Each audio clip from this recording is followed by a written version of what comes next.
Before we begin, a small note. This is a fictional story written to honor the themes of family, loss, and the long road home. The names, the places, the events are all imagined. But the feelings, I think, will be true for many of you. Now, let me tell you about Ren. I remember the taste of black coffee that morning. Bitter, lukewarm, in a paper cup at the Greyhound station in Omaha. The fluorescent lights above me flickered like they couldn't decide whether to stay on.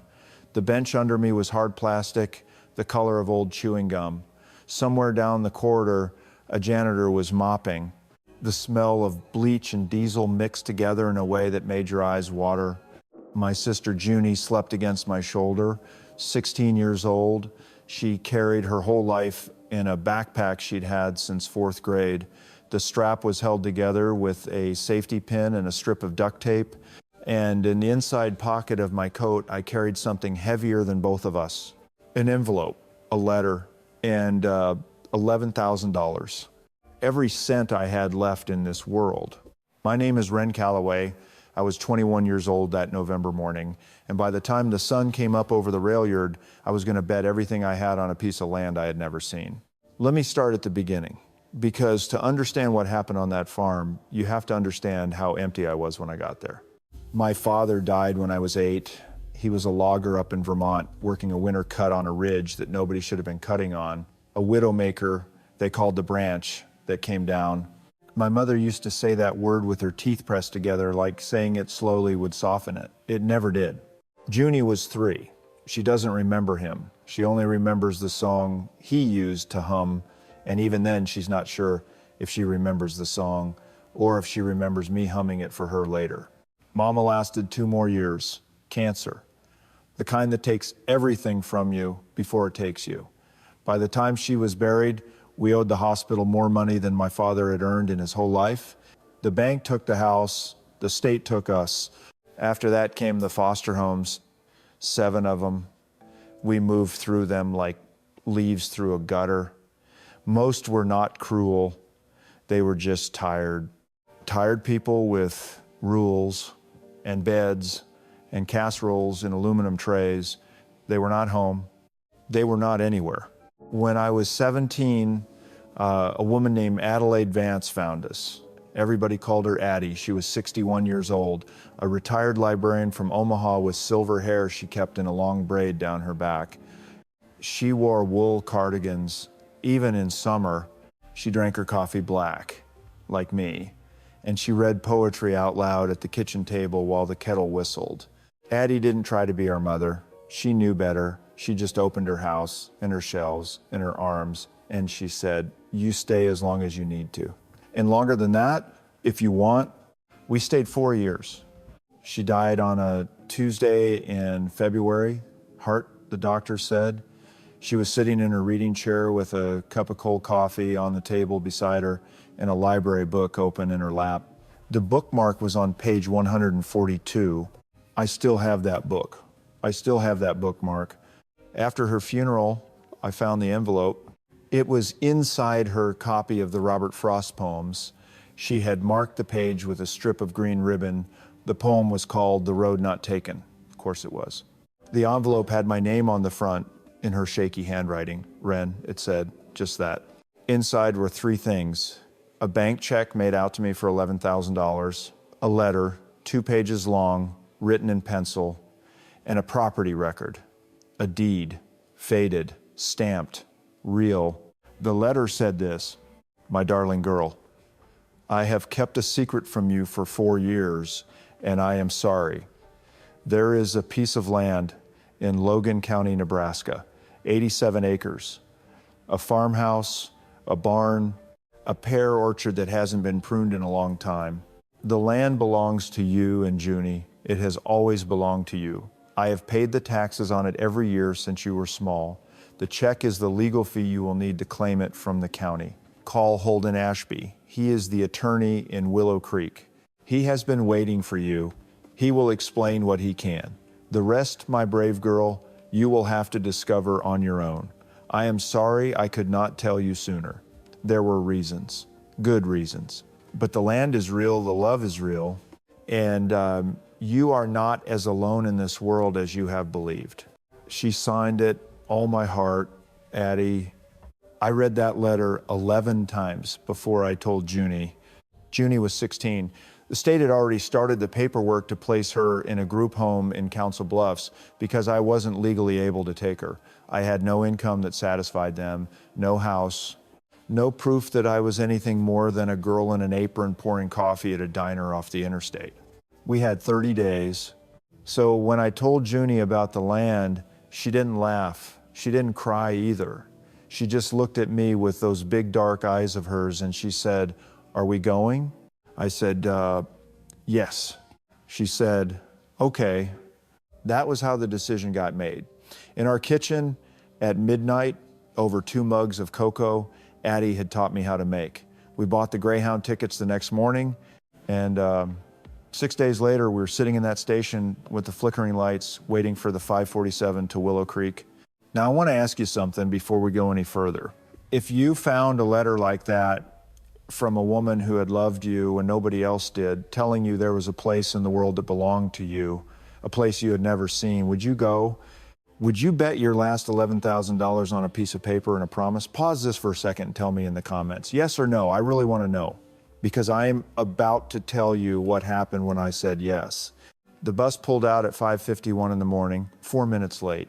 Junie slept against the window. I watched Omaha disappear behind us. The flat country opened up like a hand opening. November fields, harvested down to stubble. Corn stalks broken at the root. The sky was the color of an old nickel.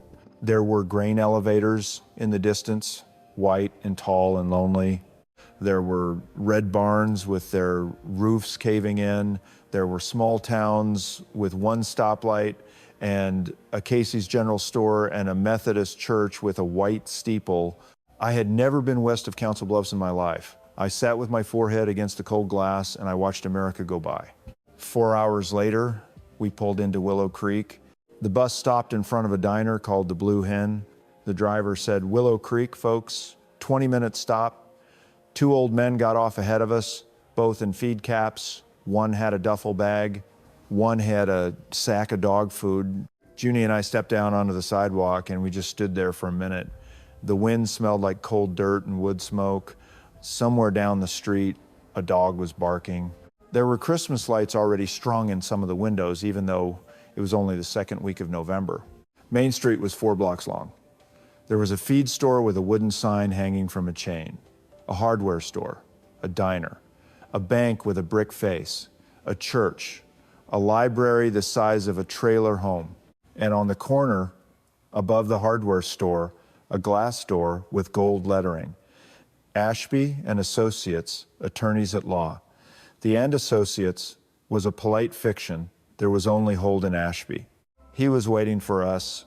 He came down the stairs before we could ring the bell. A tall man, 65, with a soft white mustache and rimless glasses and a brown corduroy jacket that had seen better decades. His handshake was dry and steady. He looked at me for a long moment, the way an old farmer looks at the sky before a storm. "My God," he said, "you look just like her." I didn't know what to say to that. He led us upstairs to an office that smelled like pipe tobacco and lemon furniture polish. There were oak filing cabinets along one wall, a framed photograph of a young man in a Korean War uniform, a coffee percolator on a side table, gurgling away. He poured 3 cups. He gave Junie hers with 2 sugars without asking, like he knew. He sat down behind his desk and he folded his hands. "Adelaide called me 3 weeks before she passed," he said. "She told me to expect you. She told me to be patient." He smiled a small, tired smile. She said, "You'd be the one who came in the door looking ready to fight." I almost cried right then. I didn't, but it was close. He opened a folder.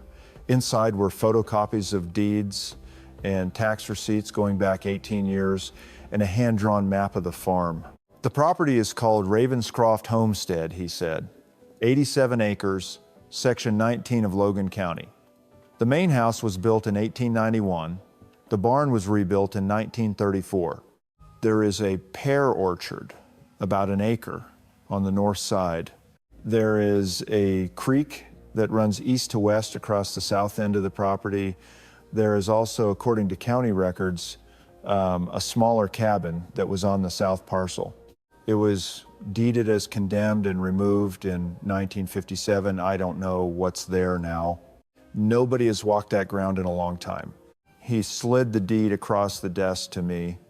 Your great-grandmother's name was Genevieve Ravenscroft. She passed in 1989. The land was held in trust after that by an arrangement Adelaide handled privately. To formally claim it, you'll need to pay the legal fees and back filings, $11,000 and change, which I understand you have. I nodded. I couldn't speak. He looked at me over the top of his glasses.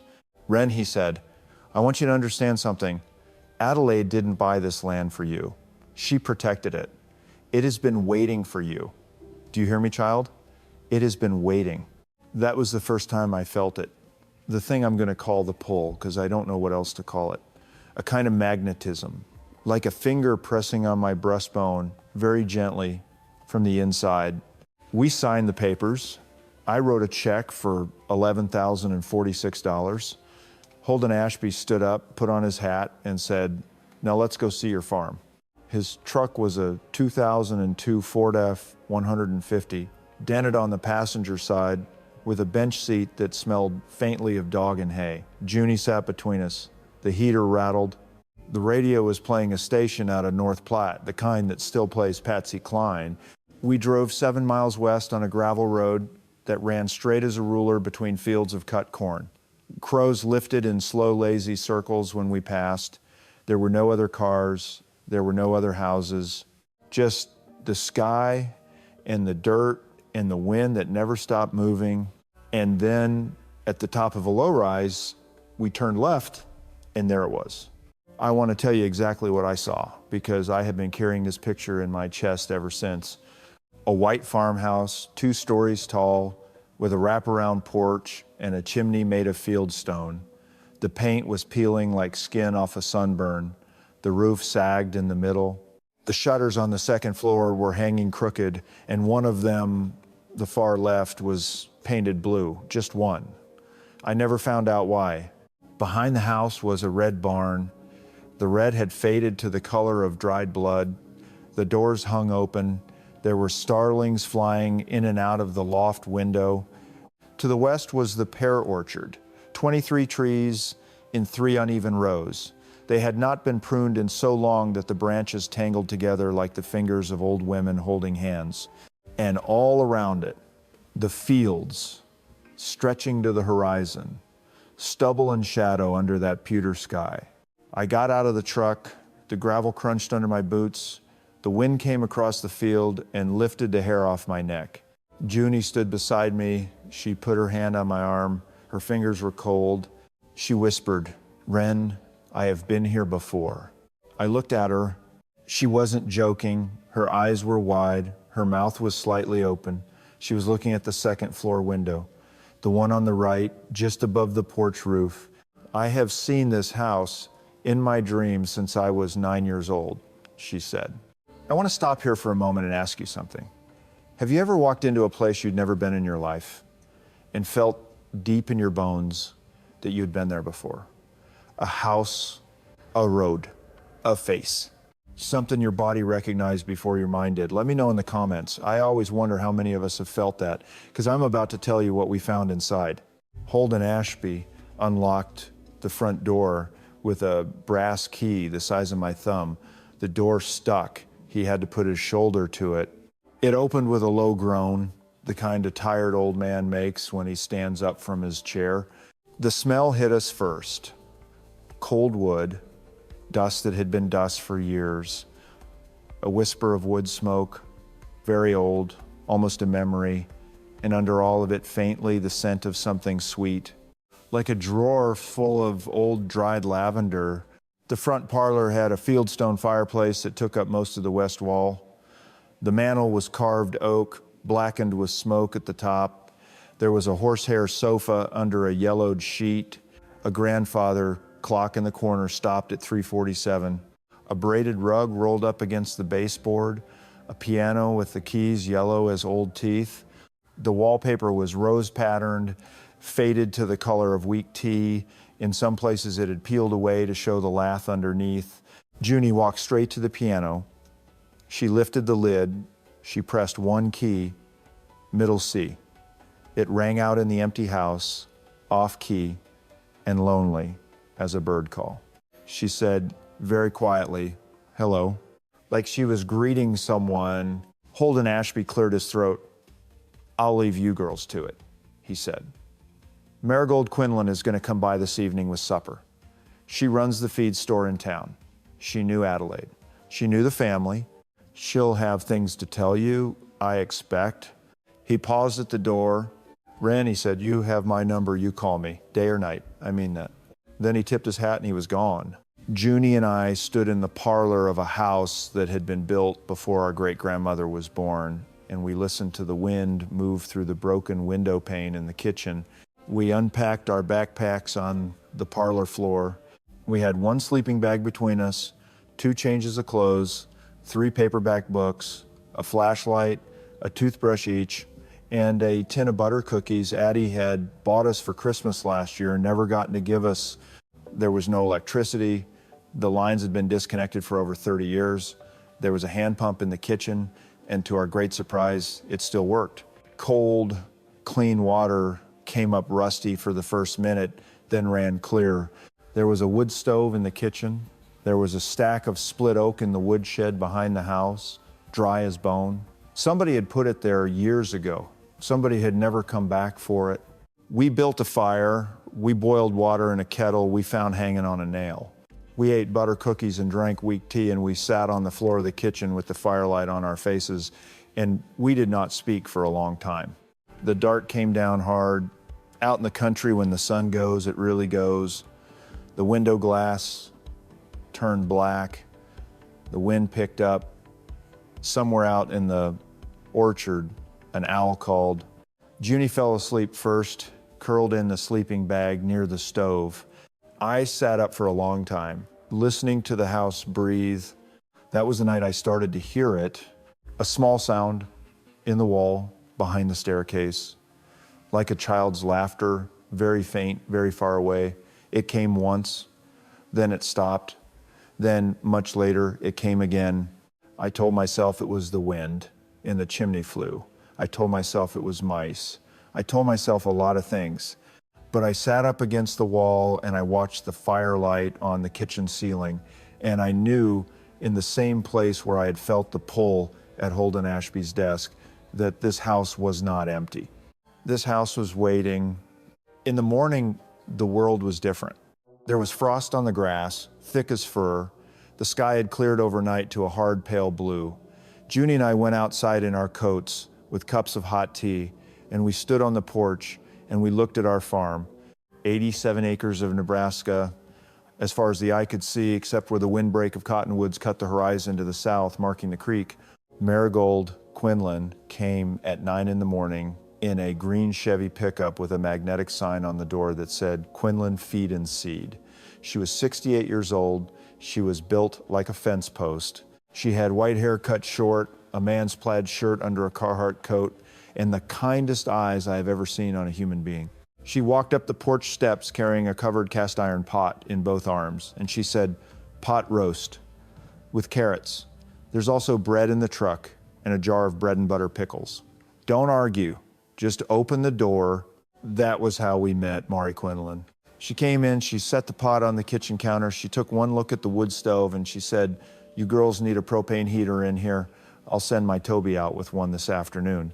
You can't sleep on this floor for 3 nights running. You'll catch your death." I tried to protest. I didn't have money for a propane heater. She held up one weathered hand. She didn't look at me. She was wiping down the counter with a rag she had pulled out of her own pocket. "Adelaide," she said, "lent my husband $23,000 in 1998 when his heart went bad and the bank wouldn't touch us. $23,000, cash. She drove it out here in a tin box on the seat of her car. She never asked for a single penny of it back. Eldon is still alive. We still farm. Our daughter Sutton has her own place down by the highway because of that woman. So you and your sister are not paying me for a heater. Do you hear me, child? You are not paying me for anything. That ledger got balanced a long time ago. Now sit down, eat. I sat down, I ate. I have eaten many meals in my life. None of them tasted like that pot roast. Maury stayed for an hour. She told us about the town, about the church on the corner, Pastor Elias Thorne, Methodist, 60 years old, who would expect us at the 11 o'clock service on Sunday, whether we wanted to go or not, because that's how it worked here. She told us about her daughter Sutton, 22, who waited tables at the Blue Hen and would be over by the end of the week. Mark her words. She told us where the propane refills were. She told us which floorboard on the back porch was rotten and not to step on it. She did not tell us about the Ravenscrofts, not yet. When she stood up to leave, she put her hand on my shoulder. Her fingers were rough. Her grip was firm. She said, "Adelaide told me you'd come." I didn't believe her, to be honest. I thought it was the cancer talking near the end. She looked at me.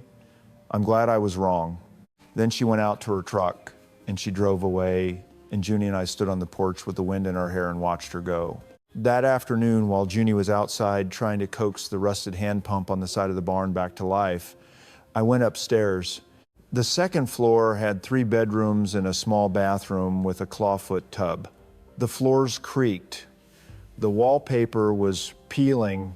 There was a quilt on one of the beds, folded neatly at the foot, as if the person who folded it had only just stepped out.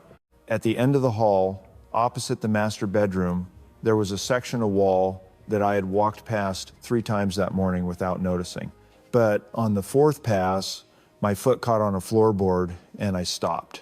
The board had shifted under my weight, just slightly. The whole hallway was uneven, but this was different. There was give to it.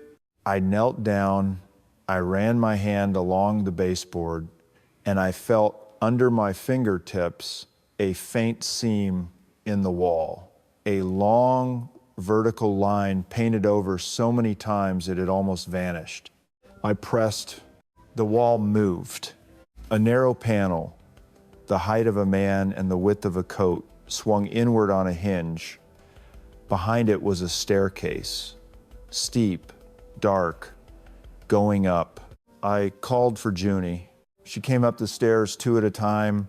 When she saw the panel, she didn't gasp. She didn't ask what it was. She just looked at me and she said, I told you I knew this house." I went up first with the flashlight. The attic was wider than I had expected. The roof beams arched overhead like the ribs of a ship turned upside down. There were boxes. There was a broken rocking horse with one ear chewed off, leaning against a beam. There was an iron baby cradle, painted white, the paint chipped. There was a dressmaker's dummy with the tape measure still draped over its shoulder, like a woman who had been called away in the middle of a fitting and had never come back. And in the far corner, behind 2 crates of mason jars, there was a cedar trunk. The cedar trunk was the size of a steamer chest. It had brass corners. The latch was tarnished, but it was not locked. I knelt down. I lifted the lid. The smell that came out of it was the smell of 100 years of memory.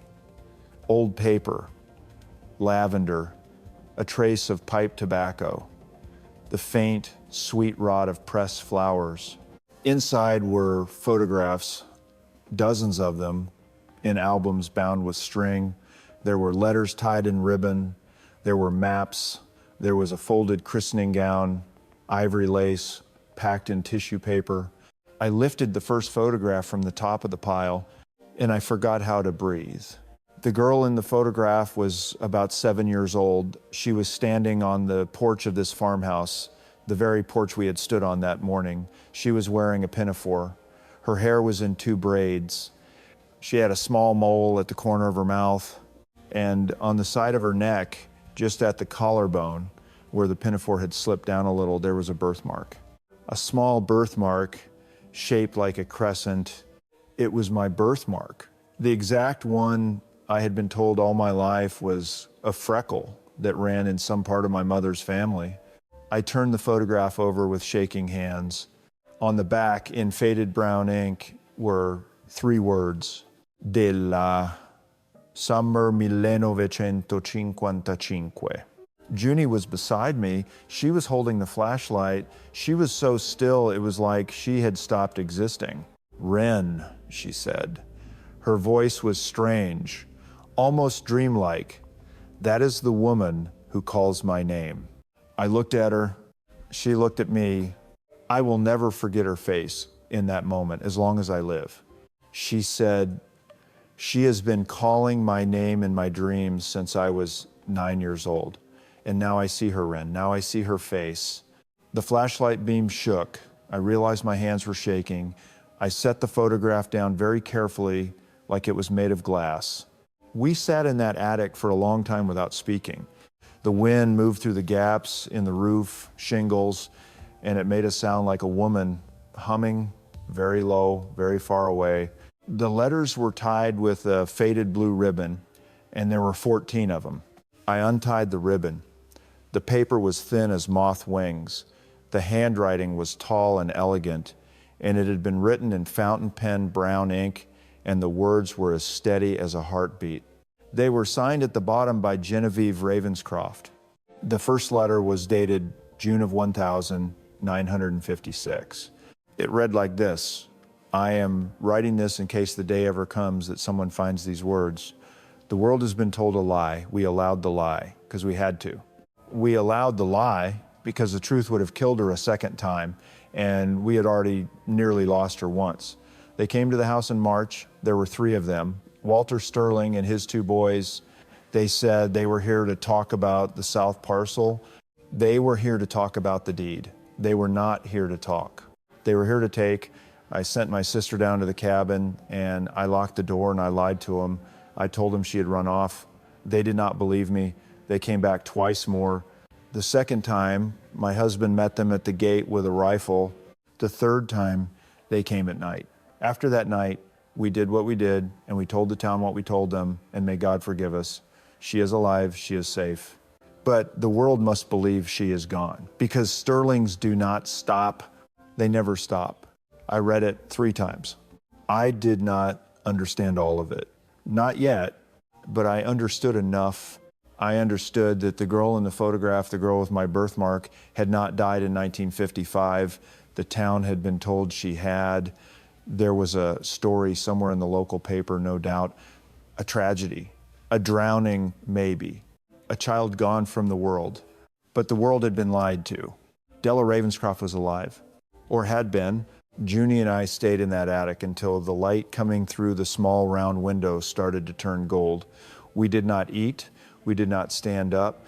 We sat with the letters spread on the floor around us, and we read them all. We read about a family who had once owned 300 acres along the creek. We read about a neighbor, Walter Sterling, who had married money in Lincoln and come home with a hunger for land. We read about a 1,954 dispute over water rights. We read about a man named Augustus, Walter's son, who had been kind once, who had asked Della's older sister to a barn dance, who had been told no and had not taken it well. We read about a fire in the South Barn in February of 1955 that the sheriff ruled an accident. We read between the lines about a great deal that the lines could not say. And when we came to the last letter in the bundle, my hands were so cold I could barely hold the paper. The last letter was not addressed to anyone in particular. It was sealed in its own envelope, and across the front of the envelope, in different handwriting, smaller and rounder and more careful, was a sentence in pencil that almost made me drop the whole thing. It said, "For the girl who comes back." I want to pause here and ask you something. Have you ever felt that someone somewhere was waiting for you across years, across distance, across silence, a grandmother, a friend, long lost, a piece of yourself you didn't know was missing? Hit that subscribe button if this story is moving you, and tell me in the comments, because what I read in that envelope changed everything I thought I knew about my own life. Stay with me. The next part is the part I have never been able to tell anyone all the way through. I opened the envelope. There was a single page inside. The handwriting was the small, round, careful kind, the same as the address on the front. And it began like this: "My dear one, if you are reading this, then somehow, against everything, you have come home. I do not know what year it is. I do not know what they have told you about me. I do not know if they have told you anything at all. There are reasons for that. They were not unkind reasons. They were the reasons of a frightened family doing the best they could in a world that had taken too much from them. But I want you to know this: you were never forgotten. You were never not loved. You were carried in the heart of every Ravenscroft woman who has stood on this porch and watched the wind move through the wheat. We carried you. We are carrying you now. And under this house, there is a room. Find the hearthstone in the front parlor, 3 paces from the wall. Look for the seam. Bring a flashlight. What you find there is yours." I read the letter out loud to Junie. By the time I got to the part about the hearthstone, I was crying.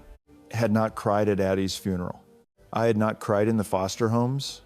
I had not cried at the Greyhound station, but I cried in that attic, sitting on a dusty floor under a sloped roof, with a piece of paper in my hand that had been written by a woman I had never met, on behalf of a child who had been called dead 70 years before I was born. We went downstairs together. We did not run. It was the slow, deliberate walk of 2 girls who knew that whatever they were walking toward had been there a very long time, and that it would still be there in 5 minutes. I lit the lantern Mari had left us. I stood in the parlor in front of the fieldstone fireplace, and I paced 3 steps out from the wall. I knelt down. I felt along the floorboards with the flat of my hand, and there it was.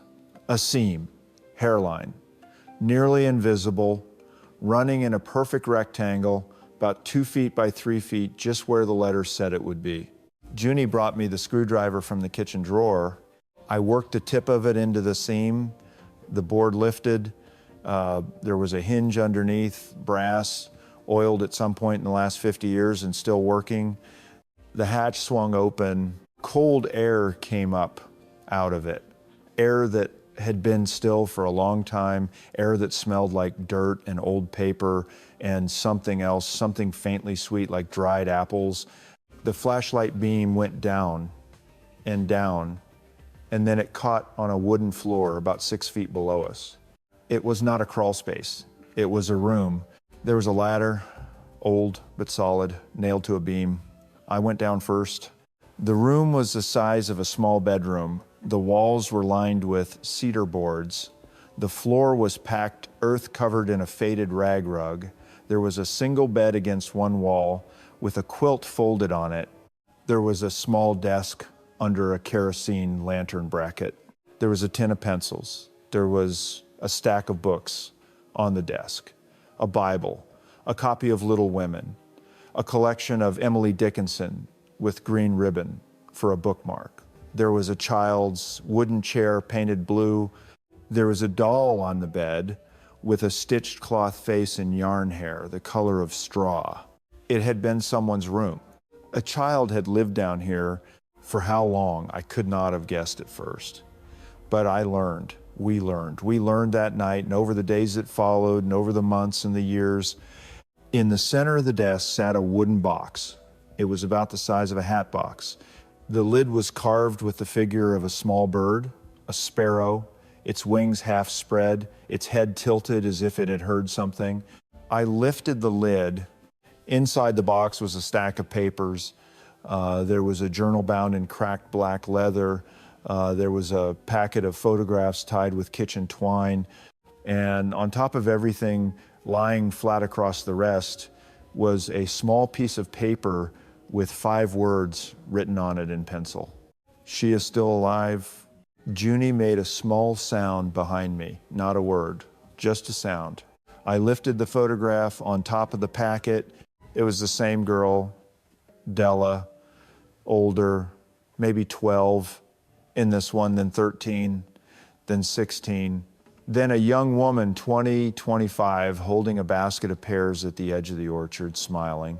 Then older, 35, holding a kitten, 45, with silver beginning at her temples, 60, sitting on the porch of this very house with the very chair I had seen in the parlor behind her, 70, in the orchard again, alone, looking at the camera with eyes that had not changed since she was 7. The last photograph showed an old woman with white hair down to her waist, sitting on a quilt under a pear tree. Her hands were folded in her lap. She was looking out at something past the photographer. The date written on the back in pencil was September of 2008. Della Ravenscroft, who had drowned, the world had said, in the summer of 1955. Della Ravenscroft, who had lived 70 more years in a room under the floorboards in an orchard, on the porch of her own home, where nobody could see her but her family, until 2008. Until 18 years ago, I closed the lid of the box very slowly. I sat down on the packed earth floor. I put my face in my hands, and I cried for a long time while my sister stood beside me with her hand on my shoulder and did not say a word. That night, by lantern light, we read the journal. Della had been a writer. The handwriting in the journal changed as she grew older. The first entries were a child's looping letters. The later ones were spare, careful, beautiful. She wrote about the wind. She wrote about the moon in November. She wrote about the way the pear trees bloomed in May and how she could see them from a small window cut into the foundation if she stood on the chair. She wrote about the books her sister Genevieve brought her, about the music she could hear when somebody played the piano upstairs. She wrote sometimes about loneliness, but not often. She wrote more often about gratitude. I am safe, she wrote. I am safe. They are kind to me. The Sterlings have not stopped looking, but they have not found me. The land is mine. The house is mine. And one day, when it is safe, a girl will come home and I will give it to her. I do not know who she will be, but I will know her when I see her, because she will have my mark on her, the one my mother had and her mother before her, the crescent at the throat, the Ravenscroft mark. I lifted my hand to my own collarbone. I touched the birthmark I had been told all my life was a freckle. It was a crescent. I had never noticed. And in 1968, when Della was 20 years old, she wrote this. Today I held my daughter for the last time. Genevieve has taken her to a family in Iowa. A good family, she says. Quiet people, Lutherans. She will be safe. She will grow up not knowing this place, not knowing me, not knowing what was done. It is for her safety. It is for her life. Walter Sterling is dead, but his sons are not, and they will not stop, not as long as a Ravenscroft draws breath. So tonight, my daughter goes north, and I write her name on this page for the last time. May God forgive me, may my daughter forgive me, and may the daughter of my daughter someday find her way home. Junie was crying, so was I. I looked at my sister in the lantern light. Her face was wet. Her eyes were enormous. I said, Junie, Della had a daughter. Junie nodded. I said, Junie, Della's daughter went to Iowa. Junie nodded again. I said, our mama. Mama was born in Iowa. Mama was adopted. I had known this since I was little. Mama used to talk about it only sometimes, only when she was tired. She did not know who her birth parents had been. She did not care. The people in Cedar Rapids who raised her were her mama and daddy, she said, and that was that. Junie said, Ren. I said, yes. She said, Della. I said, yes. She said, Della is our grandmother. I said the only true thing I could say. I said, yes. I want you to listen to me for a moment. I know this story is fictional, but the feeling of finding out you were loved by someone you never knew, loved across silence, loved across decades, loved without ever being able to say so, That feeling is something many of you have lived. Maybe a mother who gave you up, maybe a sister taken too soon, maybe a child you lost touch with. If this story is finding the soft places in you, please subscribe. And please leave me a comment about who you have loved across silence. Your stories matter. They matter to me. They matter to the woman next to you in the comments section who is reading them through her own tears. Now stay with me. Because the next morning, the trouble came. The next morning, the trouble came in the shape of a silver SUV. It pulled up to the porch at 10 in the morning. I was sweeping the front steps. Junie was inside making tea. The man who got out wore a navy blue suit that was too expensive for any farm in Logan County. He had blonde hair, cut short. He was about 34. He had the kind of face that smiled the same way at funerals and weddings. He walked up the steps without being invited. He held out his hand. "Beckett Sterling," he said. "Sterling Realty, Lincoln. You must be Miss Calloway." I did not take his hand. He smiled wider. "That's all right," he said. "I'll come back to that. I came out to make you an offer on the property. A generous one. I am authorized to write you a check today for $240,000 cash, as is. You and your sister could walk away from this." He gestured at the peeling paint, the sagging porch, the barn full of starlings. "Walk away from all this. Live a real life in a real town with a real future." I stood there with the broom in my hand. The wind was moving across the field behind him. His suit fluttered at the hem. I said, "Mr. Sterling, the land is not for sale." He kept smiling, but something behind his eyes did not. "Miss Calloway," he said, "you are 21 years old. You and your minor sister are squatting in a house with no electricity, no running water that is up to code, and no realistic future. There is a county hearing on the 18th of December in just under 4 weeks that will determine the legal status of this parcel. There are some irregularities in the chain of title that my family is prepared to bring forward at that hearing. Irregularities that may render your claim, let us say, unstably. I felt the floor under me. I felt the cold porch boards. "What kind of irregularities?" I said. He smiled. "Take the money, Miss Calloway," he said. "Take the money, take your sister, and go back to Omaha. This is not a fight you can win. My family has been in Logan County since 1882. We do not lose." He took a business card out of his breast pocket. He set it on the porch rail. He walked back down the steps to his SUV. He turned just before he opened the door. "There is a deadline," he said, 18 December. "I would think very carefully, Miss Calloway, very, very carefully." Then he drove away. I stood on the porch for a long time after he was gone. That night, there was a brick on the porch when we came home from town. It was wrapped in butcher paper. The note tied to it with twine said this: "Leave Willow Creek before the harvest moon." The harvest moon was on a Tuesday. We had 9 days. I called Holden Ashby. He came out at 8 that night in his big brown coat with his thermos of black coffee and a folder of papers under his arm. He sat at our kitchen table and he listened to me and he looked at the brick and he set his jaw. He said, "Beckett Sterling is the great-grandson of Walter Sterling in your great-grandmother's letters. He runs a real estate development firm in Lincoln. He has been buying up small parcels in this county for the last 15 years. He has approached this property in one way or another 4 times since 2010. Adelaide always told him no. Now Adelaide is gone. He is testing you." I said, "What do we do?" Holden Ashby took a long sip of his coffee. He looked out the kitchen window at the dark. He said, "You document everything. You bring the journals, you bring the letters, you bring the photographs, you bring the deeds. We will be in that courthouse on the 18th of December, you and me and your sister, and we will tell the truth about what was done to this family. The truth has been waiting 70 years.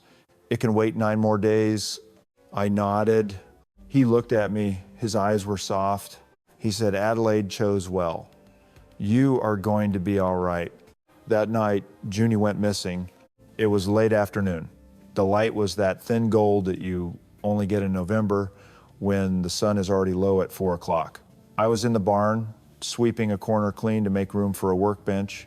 I came out to call her in for tea. She was not in the orchard. She was not in the house. She was not in the parlor. She was not in the kitchen. Her coat was gone. I ran. I ran across the north field in my boots, the dry stubble crunching under me.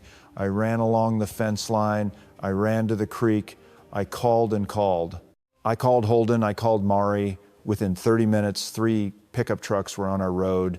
Toby Halloran, 66 years old, came in his Dodge with 2 hunting flashlights and a bottle of water.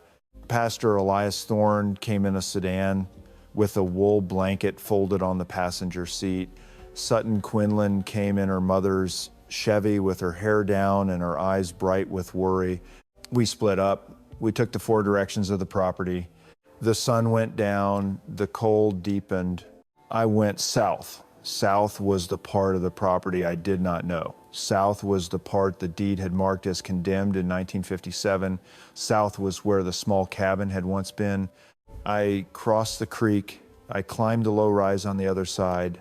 I called her name, and then in the falling dark, at the edge of a stand of cottonwoods, I saw her. She was standing on what looked like the corner of a stone foundation. The walls were gone, only the footings remained. The grass had grown up between the stones. The trees had grown up around it. You would not have found this place unless you knew exactly where to look. She turned when I came up to her. Her face was strange, calm, far away, like she had just woken up from a very deep sleep. She told me to come. I said, Junie, honey, who told you? She said, the woman, the one I see, the one in the photograph. She turned. She pointed at the ground at her feet. She said, she told me to go down. I looked where she was pointing. There was a patch of dead vines, thick and tangled. I knelt down. I pulled them back.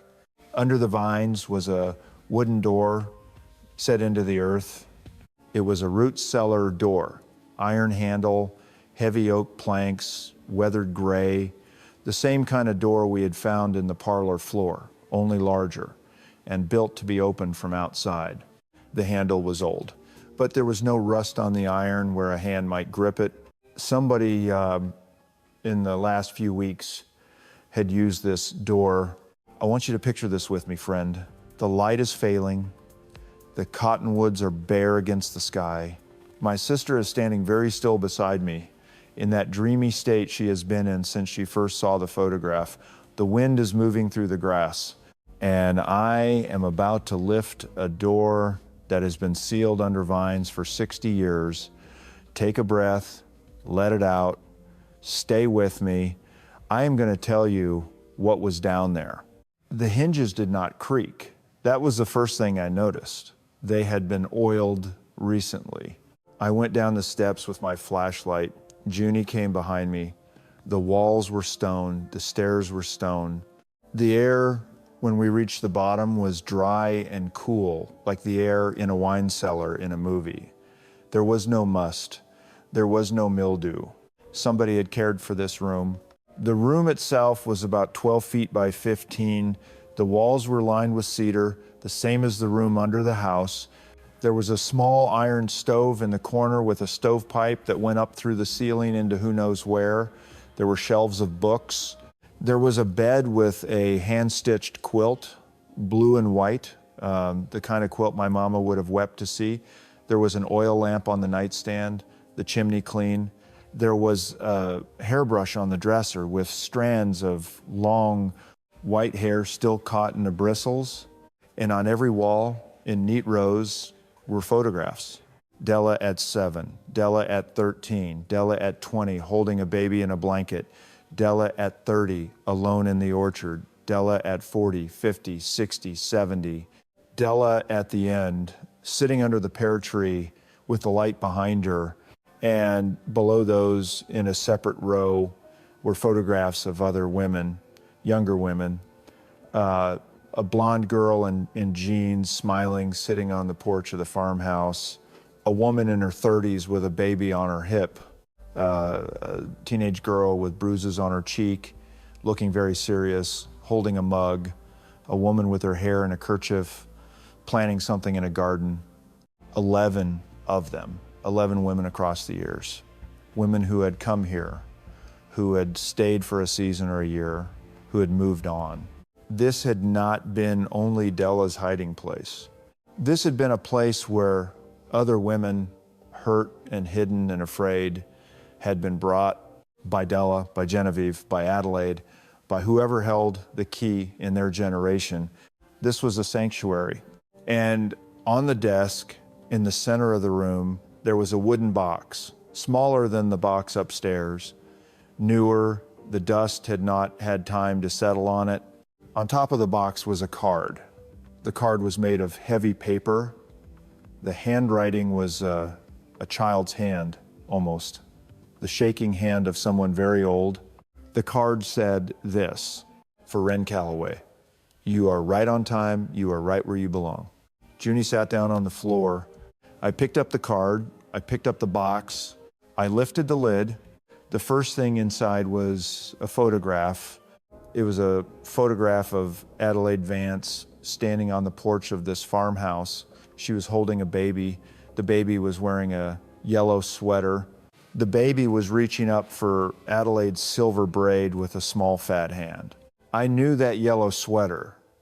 I had seen it in the only photograph I had of myself as a baby, the one Mama had carried in her wallet. The baby was me. The date on the back of the photograph in pencil was August of 2006. Adelaide had brought me to this farm when I was 1 year old. She had stood on this porch with me in her arms. She had known about all of it for my whole life. She had known. Underneath the photograph was a letter from Della. Della's last letter, dated June of 2008. I do not need to read it to you in full. I will tell you what it said. It said that Della knew she was dying, that the cancer had moved into her bones, and that she had refused treatment because treatment meant a hospital, and a hospital meant a name on a record, and a name on a record meant the Sterlings would know. So she had stayed in the cellar, in the orchard, in the house. She had stayed. She had written this last letter to the girl who would come back. She had not known my name, but she had known that I would come. She wrote, "And when you come, my granddaughter, my daughter's daughter, you will find this room, you will find this box. You will find that you were loved every day of your life by people you never met in a place you had never seen. And you will know that you have come home. The Ravenscroft mark on your throat is the only proof you need. Wear it like a crown. You are mine, I am yours, welcome home." I sat on the cellar floor and I held that letter to my chest. I had cried already. I sat and I felt for the first time in a long time that I was sitting inside my own life, that my own life had a shape, that the shape of it was a long, patient, generous shape, and that other hands had been carrying it before mine ever touched it. Junie put her arm around me. She said, "Ren, the whole time we thought we were alone, we weren't. Somebody was writing our names. Somebody was lighting candles for us. The whole time," I said, "Yes, Junie." The hearing was on the 18th of December, but before the hearing, on a Tuesday night, 10 days before Christmas, Beckett Sterling came back. He came in the dark. He came on foot up the lane in a long black coat without his SUV. He came at 8:30 when he thought we would be settled in for the night. I was in the kitchen making oatmeal. The wood stove was hot. The kettle was singing. Junie was in the parlor reading Little Women aloud by lantern light, the way she had taken to doing in the quiet evenings. The knock on the door was sharp, 3 taps. I opened the door because we had stopped being afraid by then. We were past afraid. We had decided. He came inside without being asked. He set a leather folio on my kitchen table. He sat down. He pushed the folio across the table to me. He took out a fountain pen. He said, 300,000, final offer. You sign tonight and we forget the hearing on the 18th. You and your sister are on the bus to wherever you want by Christmas. You can buy yourself a real life with what is in that folio, Miss Calloway. Don't be a fool. I looked at him. I said, Mr. Sterling, did you know there is a room under the south parcel? His face changed. It changed only a little, but it changed. He said, what?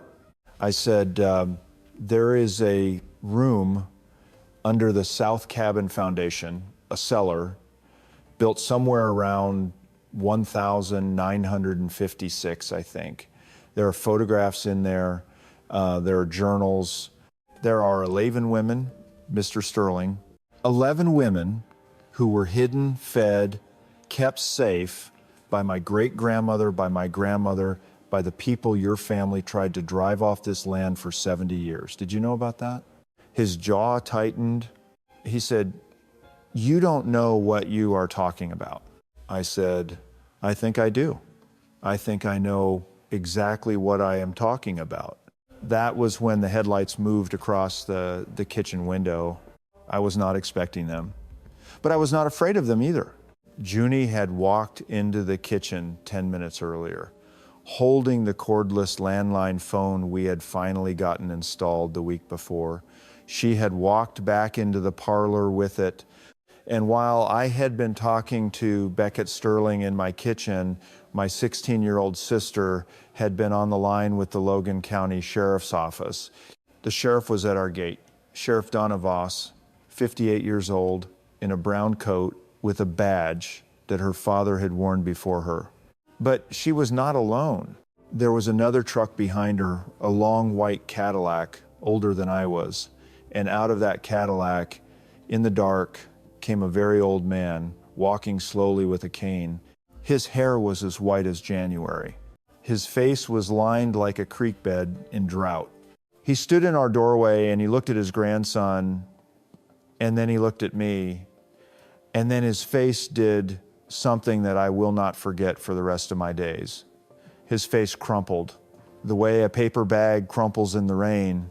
He said, Beckett, son, it's enough. Augustus Sterling was 78 years old. He had not been to our property in 53 years. The last time he had stood in this parlor, he had been 25 years old, and a girl named Genevieve Ravenscroft had told him in this very kitchen that her sister was not at home and never would be at home. And he had not believed her, but he had also not pushed past her. He had walked out, he had gone home, he had told his father what he had heard. His father had not let it go. I made coffee for Augustus Sterling at 1 in the morning of the night. Beckett Sterling was supposed to take our land. The sheriff sat with us. Holden Ashby came. Mari Quinlan came in her nightgown under her coat with her hair in a single braid. The kitchen was full of people. The wood stove was hot. The wind was moving against the house. And Augustus Sterling told us the truth. He told us about the night his father had come to this house in 1955. He told us about what his father had done. He told us about how his father had paid the sheriff at the time to write up a drowning report. He told us about the headstone in the Willow Creek Cemetery that did not have a body under it. He had suspected for 63 years that the little Ravenscroft girl had not died. He had never been sure. His father had never told him outright, but he had heard things. A lantern in the orchard at night when he was a boy of 15, riding past on his bicycle, a long white braid, glimpsed once through an upstairs window, a name his Aunt Genevieve had let slip at a funeral in 1971 and then taken back. He had carried his suspicions for 63 years like a stone in his shoe. He had been too afraid of his father and then too ashamed of himself and then too old to do anything about it. He had let it be, but he had not let it be all the way because he had kept the letters. He brought them in from the Cadillac in a metal box, 237 letters, written by Della Ravenscroft between 1969 and 2007, letters she had given to Genevieve. Letters Genevieve had, in her turn, given to a girl named Adelaide Vance, who was her great niece on her husband's side. Letters that Adelaide had not been able to bring herself to destroy. Augustus Sterling had carried that box in the trunk of his Cadillac for the better part of 3 years.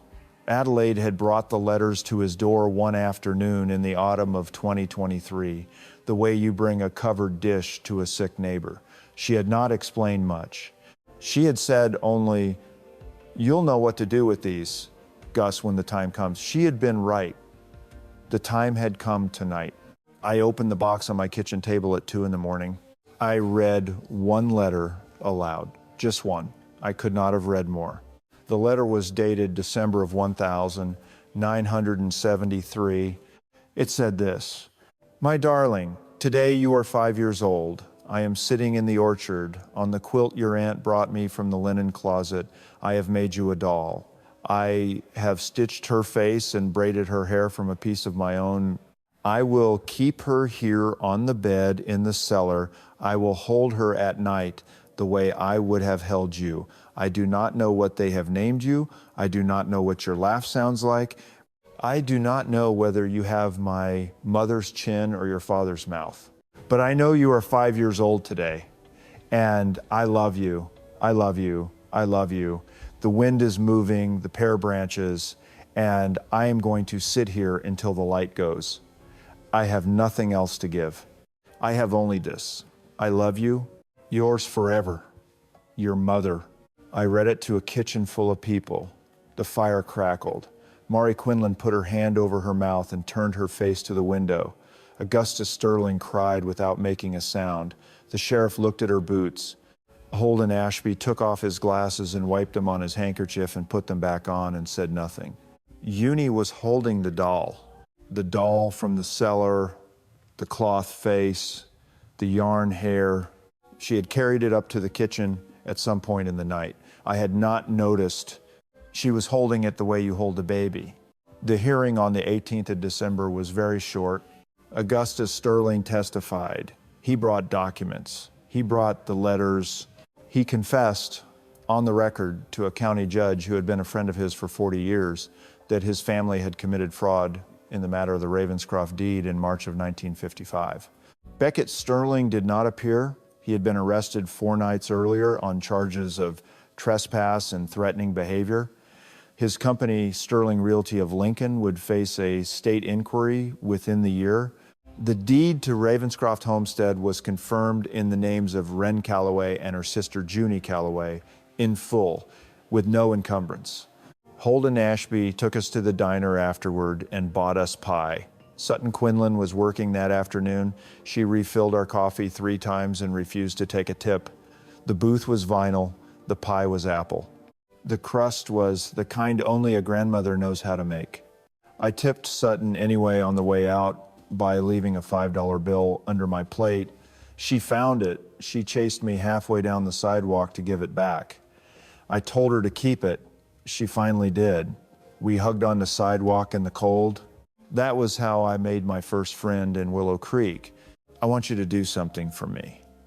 If you have made it this far in the story, I want you to take one breath, slowly in and out. Because what comes next is the part I most want you to hear. The trouble was over, but the story wasn't. Subscribe if you haven't yet, and tell me in the comments, what do you do the morning after the worst thing in your life has finally been undone? Stay with me. I want to tell you about the spring. That spring came slowly, the way spring comes in Nebraska. It came with mud first, then with crocuses pushing up through the muck along the south side of the porch, then with green tips on the pear trees. Toby Halloran came every Saturday with his toolbox and his old yellow lab named Biscuit. He taught me how to fix the porch railing. He taught me how to coax the well pump back to life. He taught Junie how to start John Deere that had been sleeping in the barn since the Clinton administration. Mari Quinlan brought us apple pie every Sunday for 4 months until I begged her to stop. Then she switched to cinnamon rolls. Pastor Elias Thorne came one afternoon in March with a small group from the church. They brought paint, they brought scaffolding, they painted the farmhouse white in 2 weekends. The shutters, all of them, including the one that had been blue, they painted dark green. Pastor Thorne, on a ladder with paint in his white hair, said to me, "Some houses know who they belong to, child. This one is glad you came." Sutton Quinlan brought her boyfriend out one Saturday and they pruned the pear orchard with us. It took the whole day. By sundown, we were exhausted and dirty and laughing. Sutton's boyfriend, whose name was Marcus, made hot dogs in a fire pit Toby had built behind the barn. Junie roasted hers until it was black. She said it was the best hot dog she had ever eaten. That was when I realized that I had not been alive before. I had been surviving. There is a difference. In April, we found Della's headstone. It was not in the Willow Creek Cemetery. The one in the cemetery had her name on it, but no bones beneath. The real headstone was in the orchard, under the oldest pear tree, the one closest to the porch. It was a small, flat stone set flush with the earth. We found it because Junie tripped over it while she was carrying a bucket of water. It said Cordelia Ravenscroft, 1948 to 2008. She was never not loved. We sat under that tree for an hour. We did not say anything. The pear blossoms were just beginning to open. Junie picked one. She held it to her cheek. She said, "Hello, Grandma." That night in the kitchen, Junie opened the last journal, the one we had not finished reading, the one Della had been keeping in the final months of her life. The handwriting was thin and shaky, the pencil pressure light. The pages had been waiting for us. On the second to last page, Della had written this: "I have lived long enough now to know how the Ravenscroft women find each other. We do not find each other with maps. We do not find each other with letters, though we leave those too. We find each other with dreams. My grandmother, Hattie, came to me in dreams when I was 6 years old, before I knew her name. I see her still, and I know in the way that women in this family have always known that somewhere out in the world tonight, there is a girl asleep who is dreaming of me. A girl who will be the next one to come, a girl who is not my daughter, but my daughter's daughter, or her daughter after that. She will see my face before she sees this house. She will hear my voice before she hears my name." That is how my blood finds its way back to me across the long, quiet years. That is how we come home. I closed the journal. I looked at my sister across the kitchen table. Her hair was tangled from the wind. There was orchard dirt under her fingernails. She was 16 years old, and she had been dreaming of our grandmother since she was 9. "Junie," I said. She looked up. I said, "It wasn't a sickness. It was never a sickness. It was her." Junie's eyes filled. She put down her tea. She pressed both hands flat against the kitchen table, the way you press your hands against something to make sure it is real. She whispered she was calling me home. I said, "Yes, sweetheart." We sat together in the kitchen for a long time after that. The fire crackled in the wood stove. The wind moved against the windows. And somewhere out in the orchard, under the oldest pear tree, a small flat stone caught the light of the rising moon, and the wind passed over the grass like a hand passing over the cheek of a sleeping child. It was around that time that I started to think about what to do with the cellar room, the south parcel, the hidden place, the 11 photographs of women in neat rows watching the door. I asked Maury about it one afternoon while we were canning tomatoes in her kitchen in town. She wiped her hands on her apron. She looked at me for a long moment. She said, "Adelaide brought one of them to me, years ago, a girl, 19. She had run from a husband in Lincoln. Adelaide drove her out here in the middle of the night. The girl stayed 3 months.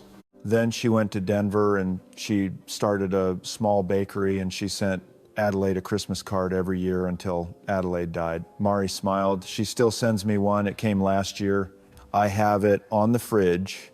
She wiped her hands again. She said, "Ren, there has always been a thing on this land, a thing the Ravenscroft women did. They took in the ones who could not be taken in anywhere else. Girls, women, the ones who had nowhere safe to go. They hid them, they fed them. They sent them off again when they were strong. Della did it her whole life, from down in that cellar, planning, writing letters, making the arrangements. Genevieve did it from up here. Adelaide did it from Omaha, quietly, never with a sign on the lawn, never with a fundraiser, just one girl at a time when the call came. I said, Mari, can we do it again? She looked at me with those kind, weathered eyes. She said, honey, the land has been waiting for you to ask that question. The Ravenscroft House for Girls, we called it. It was not official. We did not put a sign out front. But by that summer, Junie was sleeping in the upstairs room with the blue shutter, and a girl named Henley was sleeping in the room across the hall. Henley was 19. She had aged out of foster care in Lincoln in May and had nowhere to go. Pastor Thorne had heard about her. Pastor Thorne had called us. Pastor Thorne had not asked. He had just brought her. Henley stayed 11 weeks. She helped us paint the barn. She learned to drive a stick shift on Toby's old Dodge. She got a job at the Blue Hen working alongside Sutton. She moved into a small apartment over the laundromat at the end of August, and she came out to the farm every Sunday for dinner. After Henley came a woman named Ruth, who was 42, and who had left a marriage in Grand Island that the rest of us did not need to know the details of. After Ruth came a girl named Marisol, who was 17, and pregnant and afraid. We did not advertise. The word moved the way the wind moves across a wheat field, quietly, steady, reaching the places that needed reaching. I am telling you this story now from the porch of Ravenscroft Homestead. It is October. The pear orchard is dropping its leaves. The wind smells like wood smoke and cold dirt. Junie is 20 years old now. She is enrolled at the community college in North Platte, studying social work, and she comes home every weekend. And she is good at the work. She has the gift the Ravenscroft women had. She sees people, she sees them before they have to explain themselves. She gets it from Della, we both do. Augustus Sterling died last winter. He came out to see us 4 times before he passed. The last time, he sat on the porch with a wool blanket over his knees and he watched the snow come down over the orchard. He did not say much. There was not much left to say. Before he left, he held my hand. He said, Della would have liked you, child. She would have liked you very much. I have kept that sentence in a pocket near my heart where it warms me on the cold days. I never met Della, not the way you meet someone who is alive, but I have her journals, I have her photographs, I have her doll on the bed in the upstairs room where Junie sleeps under the quilt that Della's hand stitched. I have her birthmark, the crescent at my throat that I touch sometimes without thinking when I am tired or afraid. I have her land. I have her work. I have her people. That I believe is what it means to inherit something. Not a deed, not money, not a name on a piece of paper, but a way of standing in the world, a way of leaving the porch light on, a way of saying yes when somebody knocks. This afternoon, the Greyhound from Lincoln will pull into the Blue Hen at 4:20 in the afternoon. A girl will get off it. She is 18 years old. Her name is June, like a month. Pastor Thorne called us about her last Tuesday. She is carrying a duffel bag and a pillowcase. She has nowhere else to go. I am gonna drive into town in the truck Toby left to me when his knees got too bad to use the clutch. I am going to park outside the diner. I am going to wait on the sidewalk in my coat. When the bus door opens and that girl steps down with her bag and her pillowcase, and her face is the face of every girl who has ever stood at a station and counted her money one more time and prayed that the address in her pocket was real, I am going to walk up to her.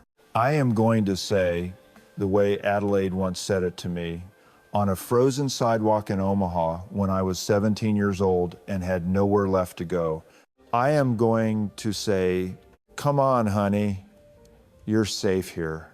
And we are going to drive home 7 miles west on a gravel road that runs straight as a ruler between fields of cut corn, and we are going to turn left at the rise And the White House is going to be there with the dark green shutters and the porch light burning, and my sister in the kitchen window with flour on her hands and Patsy Cline on the radio.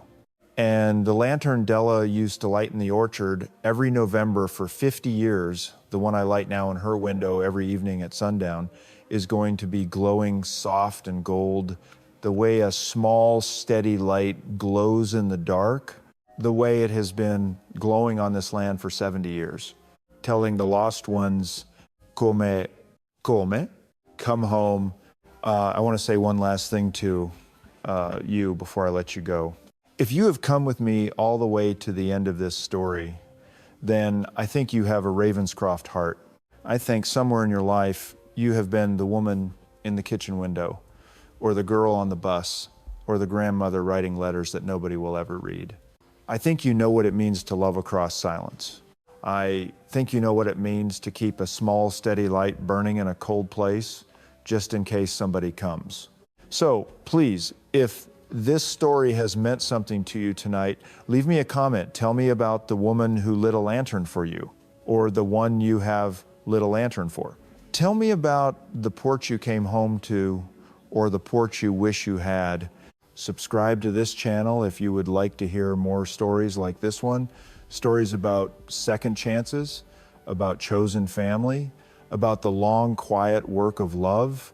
And whoever you are, wherever you are watching from tonight, I want you to remember this. You are carried.